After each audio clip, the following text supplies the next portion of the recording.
Hello students and welcome back to the channel Literature Philia, your one-stop destination for everything related to literature. So आज हुआ NTA UGC net examination for English literature. पहला paper था ये पूरे series का और मैं खुद अभी जस्ट पेपर दे के आई हूँ घर।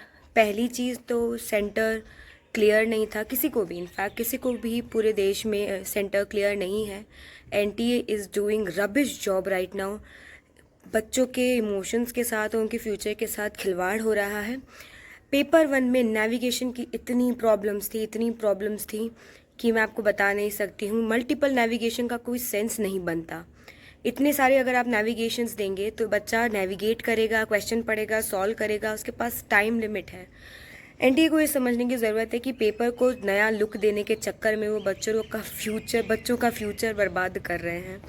और सबसे बुरी चीज़ ये थी कि पेपर 1 सर के ऊपर से गया है बाउंस करके, क्योंकि नेविगेट करने की वजह से कंसंट्रेशन हिल रहा था। पेपर 2 ओकेश था। Paper 2 was not that bad, that is of English literature obviously.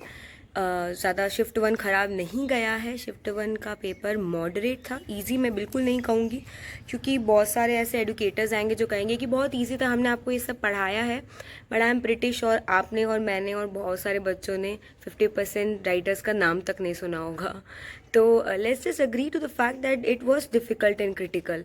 You can't just always support the institution, क्योंकि ये कैसा एग्जामिनेशन कंडक्ट कराया जा रहा है जिसमें अगर इस तरह के पेपर्स बनाने हैं तो आप एग्ज़ाम मत कंडक्ट कराइए, क्योंकि इससे बच्चों का टाइम लॉस होता है, एफर्ट्स लॉस होते हैं और कई बच्चों के तो मॉनेटरीली लॉस भी है, क्योंकि वो इन्वेस्ट कर रहे हैं अलग अलग इंस्टीट्यूशंस में कि उन्हें लगता है कि ये क्लियर हो पाएगा। पर कैसे होगा जब हर पेपर में हर बार जब हम पेपर देने बैठ रहे हैं तो हमें कुछ एकदम ही न्यू दिख रहा है। It is not possible to clear.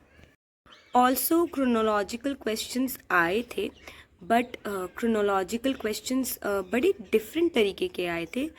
वो ऐसे नहीं, वो एक ही राइटर के बहुत सारे वर्क ऐसे क्वेश्चंस थे, और कुछ क्वेश्चंस ऐसे भी थे जिसमें not only 4 options were given, it was more than 4 option, like 5 or 6 options were given till F, and you will have to chronologically like fit all the options.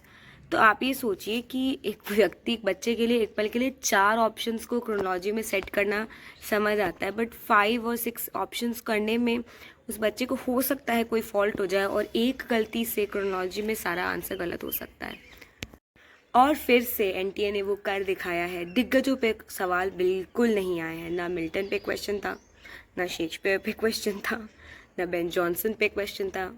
हाँ, Francis bacon पे question आया था और वो थोड़ा easy भी था, क्योंकि आप अगर देखिए, अगर आप ब्रिटिश लिटरेचर को नहीं डालेंगे पेपर में तो कोई बच्चा क्या करके आएगा पेपर में। हो सकता है 2 क्वेश्चन लगा के आए 100 में से, क्योंकि आप ब्रिटिश डाल ही नहीं रहे हैं ना।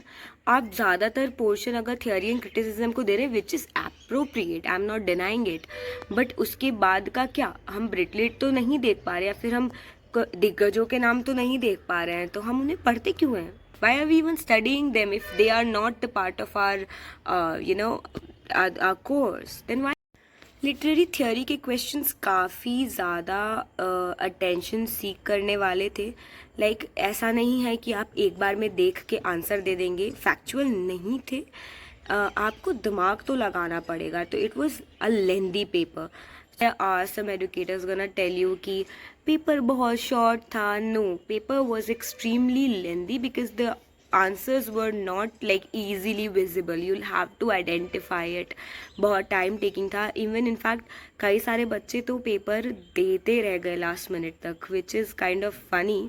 With all this I would really say कि अगर आप सेकेंड शिफ्ट के लिए जा रहे हैं तो be prepared for some unexpected questions and surprises, and be prepared for the navigation problem, because you going to be so irritated after a point कि आप शायद गिव अप ही कर दें नेविगेट करना और आप कुछ भी ऑप्शन टिक करके आ जाएं। क्योंकि कोई कैसे, आप एक बात बताइए, DI के क्वेश्चन में अगर आप इस तरह 4 बार नेविगेट करने का अगर आपको ज़रूरत पड़ रहा है तो आप क्या DI के क्वेश्चन कर सकते हैं? आप पैराग्राफ के क्वेश्चन नहीं कर सकते हैं। It's entirely foolish to give that kind of navigation। So वैसे तो मैं ज़्यादा कुछ एक्सपेक्ट नहीं करती हूँ हमारे प्री NTA से, पर ये था आज का analysis of like my perspective over the shift 1। और अभी तो आने वाले बहुत सारे पेपर्स होने हैं। आई एम प्रिटी श्योर सबका पर्सपेक्टिव मेरे से कहीं ना कहीं मैच कर रहा होगा। So all the best for shift 2 paper. Thank you.